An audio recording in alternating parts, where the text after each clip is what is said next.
From NJPBS Studios, this is NJ Spotlight News with Brianna Vannozzi. Hello, and thanks for joining us tonight. I'm Joanna Gagos. Brianna Vannozzi is off. A few stories we'll get into later in the broadcast. Lawmakers have a snow day today, but that's not why it can sometimes take years to pass a bill. Plus, New Jersey's facing a nursing shortage. We'll talk to the head of the state's nursing association about what can be done. But first, the story of the day is the blizzard that blanketed the state with snow. Let's get right into it. We have with us Governor Mikey Sherrill on the line to talk about the state's response. Governor, thanks so much for being with us. This is the first time the state has had a statewide blizzard in more than 30 years. What can you tell us about the impact that we've seen on the state? It's been a huge impact, as we were expecting. One of the really challenging things is the fact that this was a heavy, wet snow. There was a lot of it. We're called the Garden State because we have a lot of trees, so many of them have come down. I am so happy to report that because of really good planning, the Board of Public Utilities had reached out to all of our public utilities. They brought in mutual aid. We had over 5,000 utility workers on the ground before the storm even started. We've restored over 250,000 people to power. Although we still have over 100,000 left, we're hoping to get them back online within the next 24 to 48 hours. It kind of depends where you live in the state right now in terms of what you're still seeing in terms of the impact. Some municipalities have dug their roads out, some have not. When do you expect that we will really be dug out of this mess, and will we be back to business tomorrow? Well, we're working as quickly as possible. As you can imagine, I've been really focused on the state roads first and foremost. The Turnpike is our main artery. It is a critical road to keep open. We have never shut it. I hope I never have to shut it because that is really a dangerous situation. Luckily, crews have been working around the clock to keep that open so that emergency vehicles, utility vehicles, et cetera, can get around the state. The Garden State, we got in good shape north of Perth Amboy. I think that's about to be, we're continuing to work south to make sure that those roads are really in good shape so people can get around. But you're right, the municipal roads are a challenge. So people need to exercise caution. The state of emergency was lifted. The travel ban was lifted at noon today because the blizzard conditions, the whiteout conditions, we have seen those go away. But people still need to exercise a great deal of caution because some of those municipal roads are still going to be under a foot or two of snow until municipalities can start to dig out. Governor, what can you tell us about the transit systems right now? A lot of people take public transit to and from work, and while it looks like most of everything's shut down today, obviously people want to get back out as quickly as possible. And that is my goal for everyone. And I am happy and somewhat surprised, actually, to be reporting that as of tonight, Newark Light Rail and the River Line are going to be opening up between 4 and 5. The Hudson Bergen line will be opening around 6 on a modified schedule. I think in previous storms, we've seen weeks to dig out, but we're trying to get everybody up and running as quickly as possible. Check the New Jersey Transit app for more details as we continue to open up transit. Obviously, transit's already been a struggle given the Portal Bridge turnover process. Do you think we're going to be anywhere near anything normal this week, even in terms of that the reduced service that we've already seen? Right. We had an extra complication to all this because, as you know, the Portal Bridge, we were on time getting that accomplished, and so really worried about this weather event. People were working overtime covering switches so we didn't lose any days once the storm was over so we could immediately get back to work. So we will be working to get back to that modified schedule and get work started again on that Portal Bridge so we can get that done as quickly as possible to improve everyone's safety and reliability on the commute. Just have to ask you, this is your second massive storm in just under a month. It's like baptism by fire here. Is there anything you learned from the first one that you've applied to this second storm?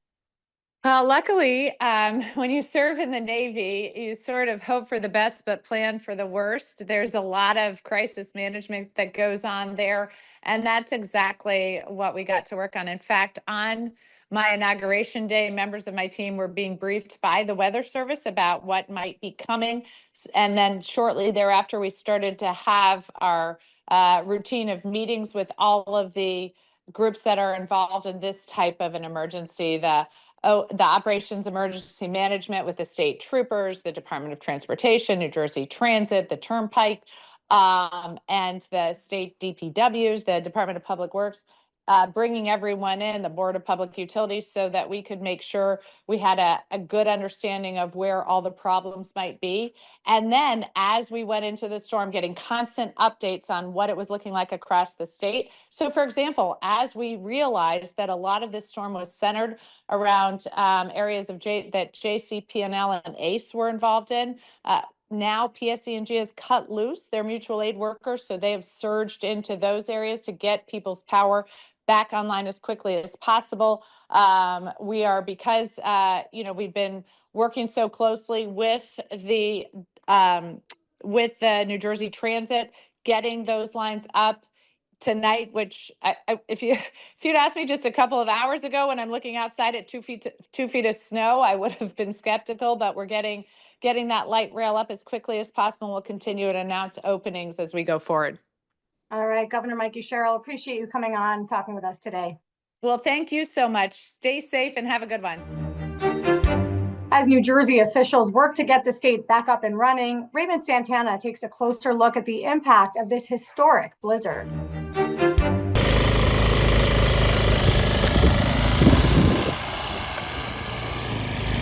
Jersey residents woke up to a winter wonderland and in many places a winter emergency after a powerful overnight storm dumped more than a foot of snow across parts of the state, whipped by damaging winds. We have multiple areas in the state that have gotten over 12 inches of snow, really bulk of that coming in a 12-hour period. With that, we have also had some very high winds.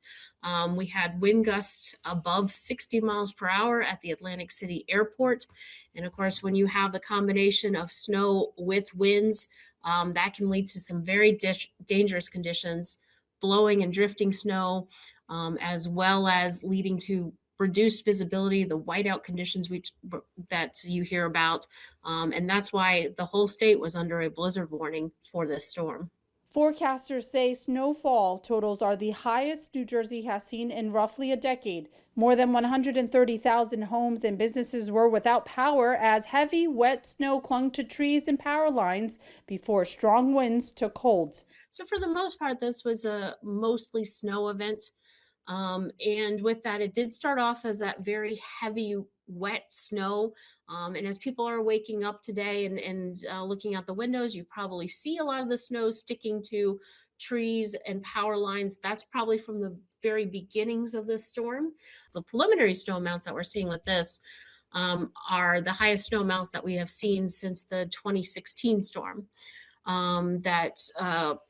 What was similar in that it had a lot of impacts, had a lot of wind. The 2016 storm was a very slow moving nor'easter or coastal storm.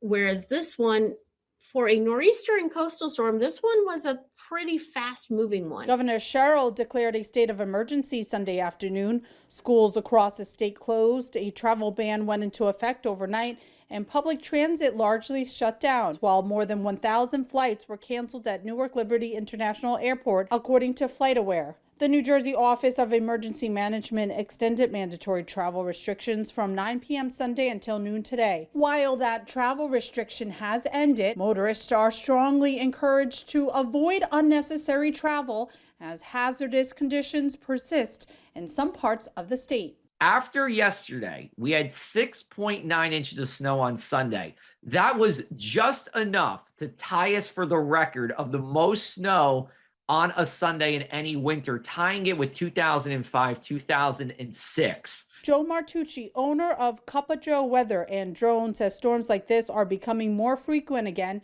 after several relatively quiet winters. We were in a, we like to call it the golden era of snow from about 2009 to 2016. Kind of went away for a few years, but, between, what we've seen since 2022, we might be back in this where we have seen, a couple of snowstorms that have been, if it's not statewide, most of the state that have brought a good amount of snow to the region.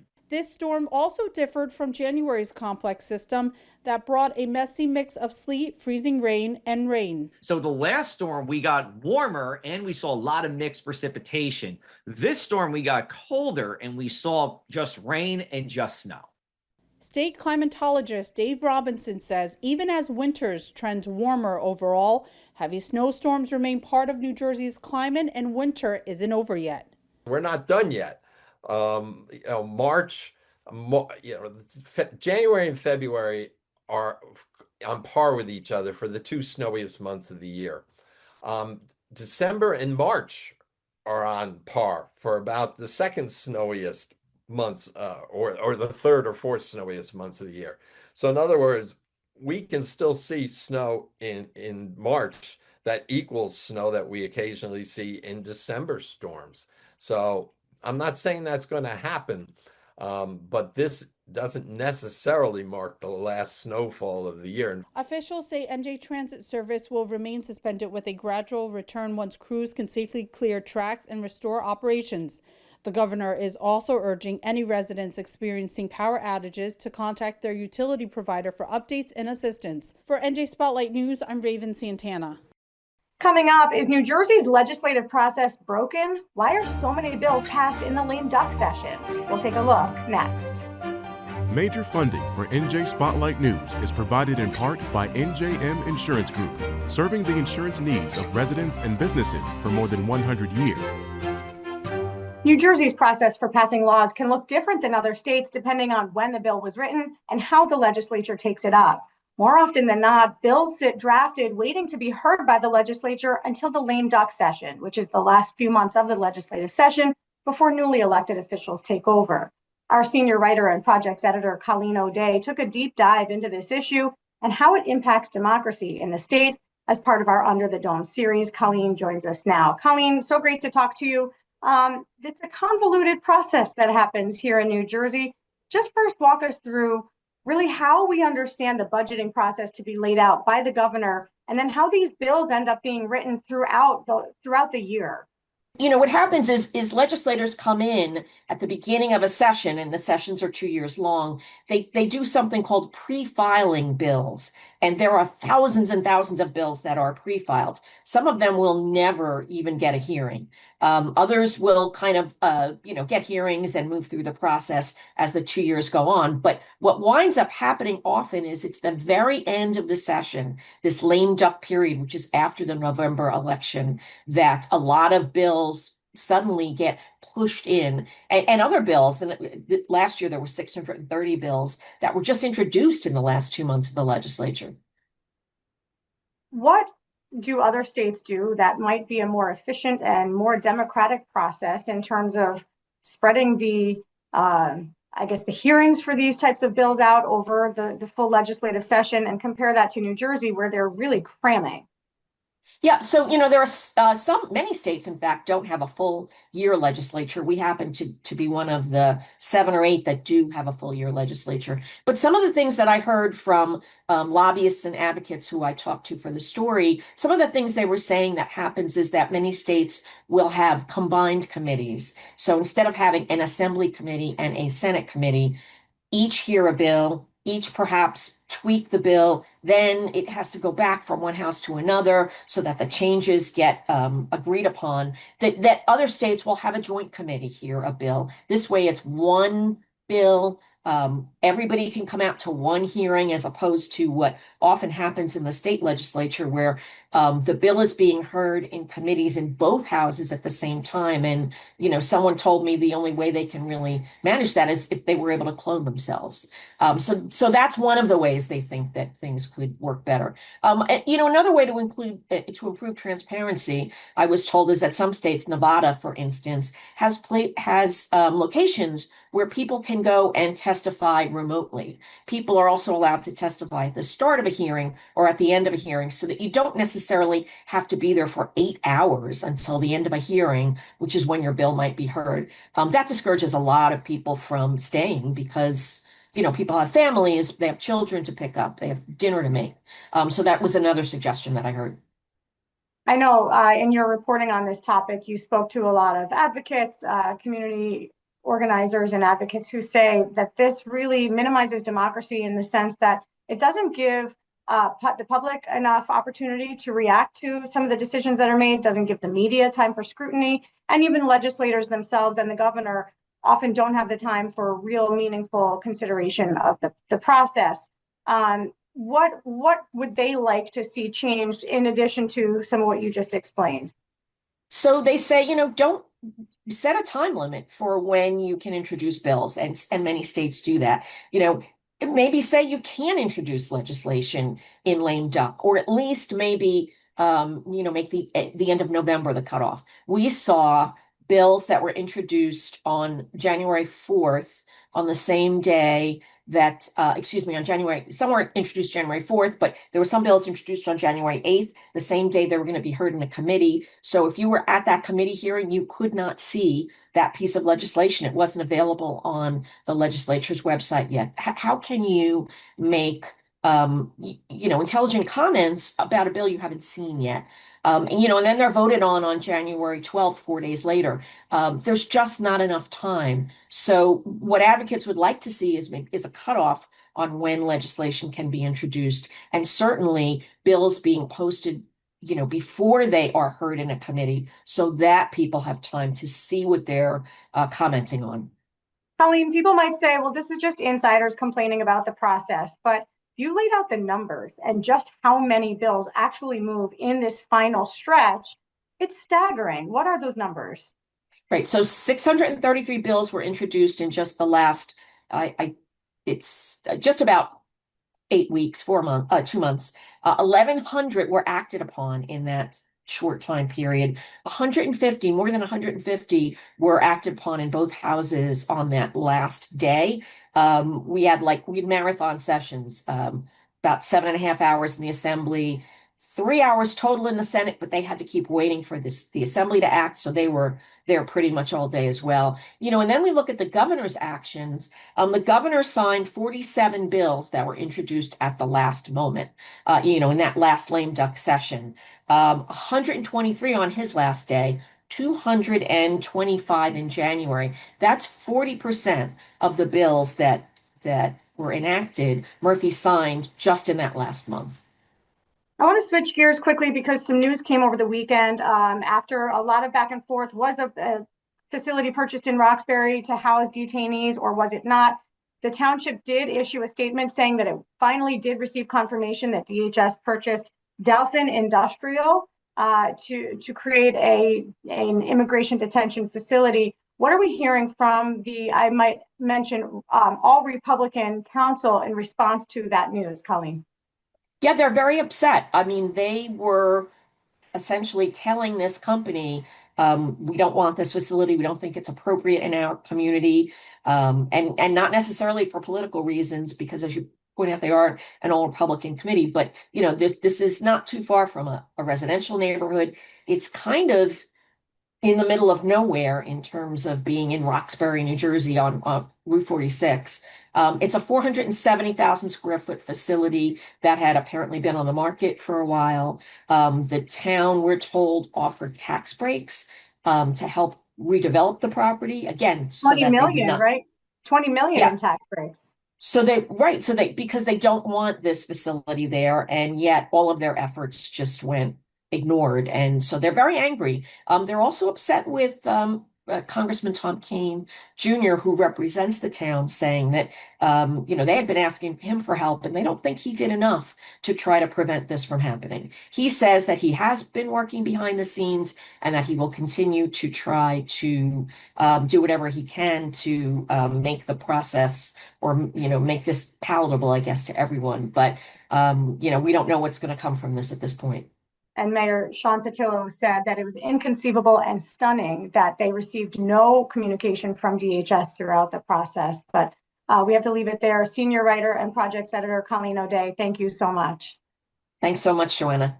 The state is facing a looming nursing shortage. The numbers show that we could be down 25,000 nurses by 2036.